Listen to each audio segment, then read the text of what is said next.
Egan Bernal, campeão do Tour de France de 2019, campeão do Giro de Itália de 2021, e nós vimos nesse Giro de Itália de 2026 ele sobrando em uma etapa da primeira semana e sobrando logo no início das montanhas, logo no início da etapa, o que causou estranheza em todo mundo. Depois, no final da etapa, ele conseguiu recuperar o tempo e ele deu uma entrevista falando o seguinte: minha perna não doía, foram uns 20 minutos com a frequência cardíaca acima de 190 que eu pensei que fosse morrer. Foi terrível. E eu achei muito interessante falarmos sobre isso. E nesse vídeo eu vou te trazer 3 assuntos, 3 tópicos sobre esse assunto. A ciência por trás dessa percepção de esforço, sensação corporal. Porque o que aconteceu com o Bernal acontece com você toda semana sem que você saiba. E o que você pode fazer no treino de amanhã para já melhorar sua performance com base no que nós vamos dizer. Existe um modelo científico chamado modelo psicobiológico do Samuel Marcora.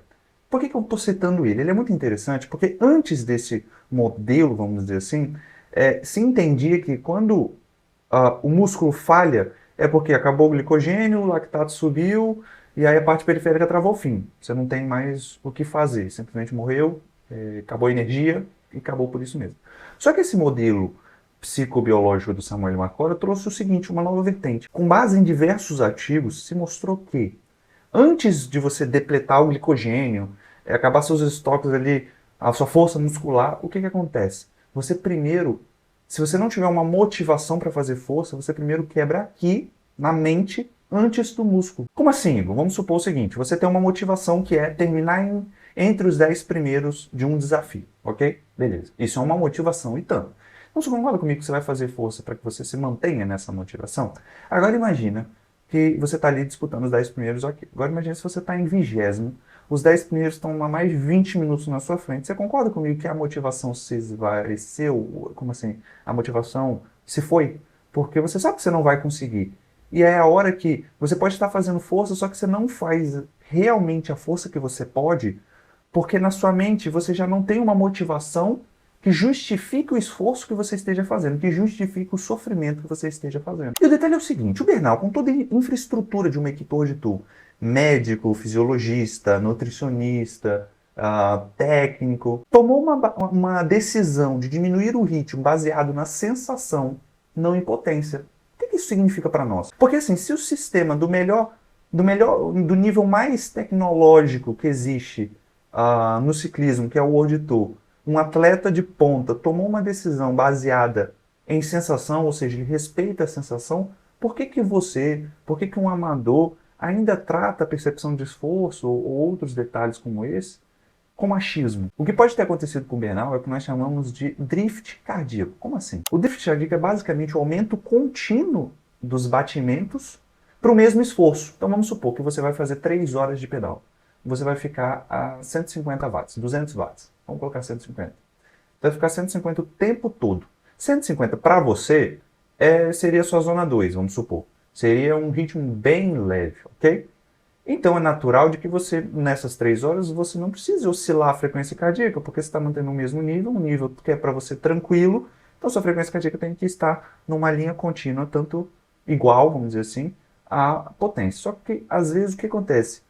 Para esse mesmo esforço, a sua frequência cardíaca começa a subir. E acontece por 3 motivos. O primeiro motivo é a perda de líquido pelo suor, que aí reduz o sangue circulante, vamos dizer assim. Então o coração acaba precisando bater mais vezes para entregar a mesma quantidade de oxigênio. O segundo, e é muito comum aqui no Brasil, é o aumento da temperatura corporal, que faz com que o coração desvie o fluxo de sangue para a pele, o que cria, claro, uma competição com o músculo ali trabalhando. E o terceiro é a queda do glicogênio, que aí você tem uma queda do combustível, então seu corpo tem que trabalhar mais para ajustar ali as demandas, vamos dizer assim. E quando o Bernal fala que a perna não doía, que era simplesmente o pulso, ele está descrevendo ali um pouco do que é, né, o drift cardíaco. Obviamente que pode ser outros motivos, mas o que eu acho que pode ter acontecido realmente foi um desses 3 aqui que causa, né, o drift cardíaco, e aconteceu com ele ali na hora. E é muito comum eu ver isso aqui na assessoria, na VIC-CC, tá?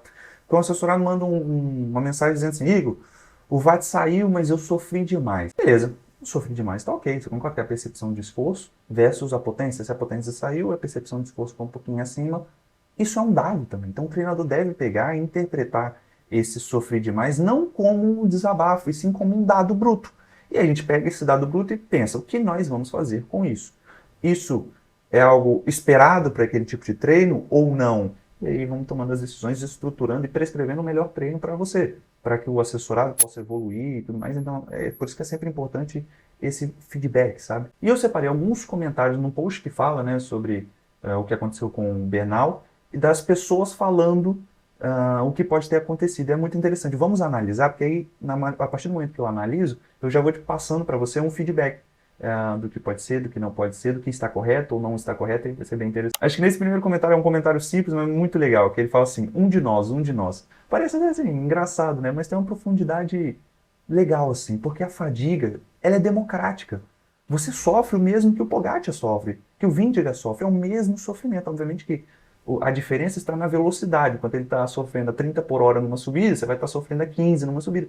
Mas o sofrimento é o mesmo, ele é democrático. E o fisiológico, o que aconteceu com o Egan Bernal, por exemplo, é o mesmo que acontece com você em um treino. Pode acontecer. Então, essa parte fisiológica é a mesma. Claro, o que eu falei, a única coisa que muda é a magnitude e onde você está sofrendo. Né? E quando um amador entende que está jogando o mesmo jogo fisiológico que um profissional, o jogo acaba mudando, sabe? Porque você acaba tendo uma outra mentalidade ali pro treino. Olha esse segundo comentário aqui. Mude o sensor e a bateria. E esse comentário é muito legal porque ele define um vício no ciclismo amador, tá? Porque assim, a equipe hoje tu tem engenheiro, tem médico, tem fisiologista, e acompanhando os dados até mesmo em tempo real. E esse reflexo de culpar o aparelho quando o número, vamos dizer assim, incomoda, é exatamente o mesmo problema que faz com que um ciclista amador não evolua, porque não quer fazer treinos diferentes, não quer evoluir de uma maneira, vou melhorar meu FTP, então como que é fazer da maneira certa? Não, fica fazendo da maneira que ele entende que seria o certo. Então sempre na sua bolha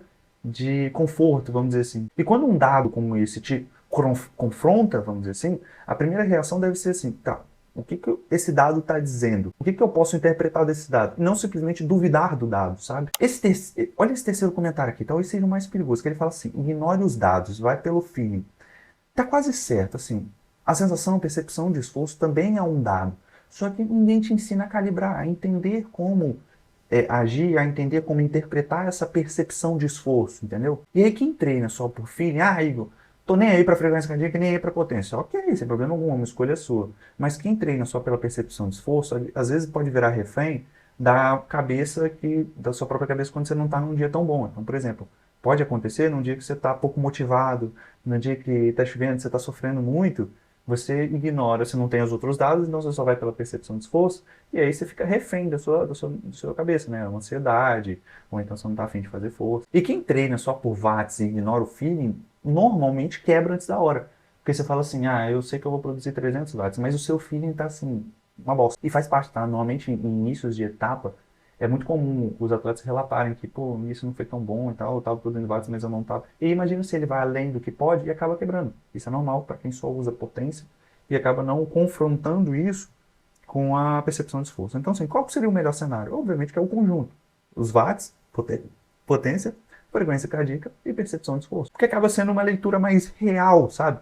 Não é uma sensação isolada, é uma leitura real do que está acontecendo de forma interna, de forma externa e a sua percepção sobre essas duas variáveis. Um outro comentário foi assim, muito gel com cafeína, e acaba sendo uma pergunta subestimada, tá? Porque tecnicamente faz total sentido, porque a cafeína em altas doses, né, combinado com uma hipoglicemia de rebote ou então uma desidratação, ela produz uma leve taquicardia, sim. Claro, em um atleta mais sensível, vamos dizer assim. Igor, o que eu posso fazer então nos meus treinos para poder melhorar isso? Primeiro ponto é dê mais importância à percepção de esforço.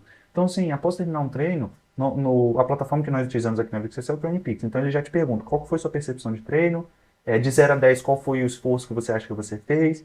E isso daí já é um grande passo assim, para que a gente possa monitorar a percepção de esforço. Mas o ideal é você confrontar os três.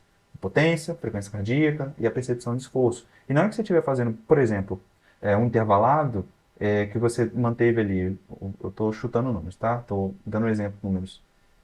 300 watts de média no intervalado de 2 minutos, por exemplo. Sua frequência cardíaca foi 150.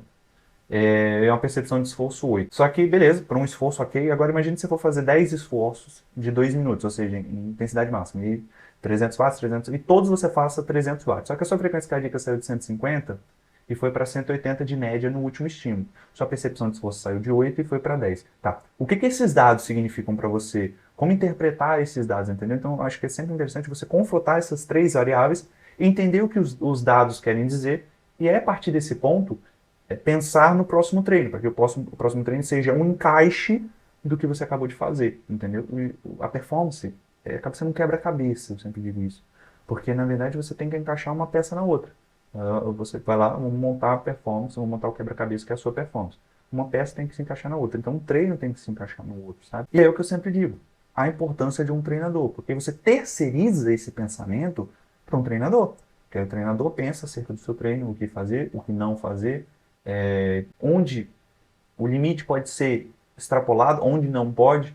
Então, o papel do treinador é fundamental nessa organização. E se esse vídeo te entregou valor, eu tenho 3 pedidos. Curte, porque aí o YouTube acaba te entregando mais desse tipo de conteúdo. Segue a VixCC, porque toda semana eu vou estar produzindo conteúdos nesse estilo, nesse formato, com essa qualidade para que você possa usar desse conhecimento para melhorar a sua performance, seja melhorando seus treinos, seja entendendo algumas variáveis de maneira mais específica. E comenta aqui embaixo, qual foi a última vez que você sentiu o coração na boca em uma subida?